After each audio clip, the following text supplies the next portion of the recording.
तो ज़्यादातर बच्चे यही गलती करते हैं। आइए आज आपका कन्फ्यूजन क्लियर कर ही देते हैं, क्योंकि मैथ जब समझ में आती है जब हमारे सारे कॉन्सेप्ट्स क्लियर होते हैं। तो देखो कॉन्सेप्ट क्या है, प्राइम नंबर, कंपोजिट नंबर और को प्राइम नंबर्स का, राइट। तो प्राइम नंबर्स वो होते हैं जो कि खुद की टेबल में आते हैं और खुद को डिवाइड करते हैं। The number that divides itself are prime number, just like 2, 3, 5 और 7।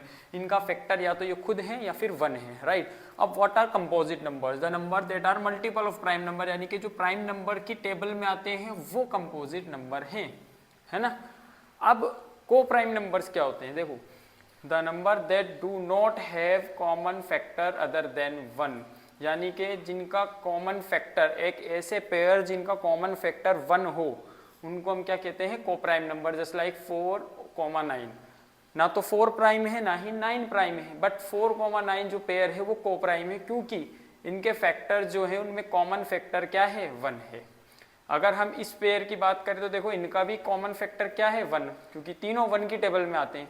और ये देखो 2 की टेबल में आते हैं, तीनों 4 की टेबल में आते हैं, राइट। तो ये को प्राइम नंबर्स नहीं है, जबकि ये को प्राइम है, ये पेयर को प्राइम है। तो इस तरह से आप मैथ के कॉन्सेप्ट को बहुत इजीली सॉल्व कर सकते हो और आप सीख सकते हो नई नई चीज़ें।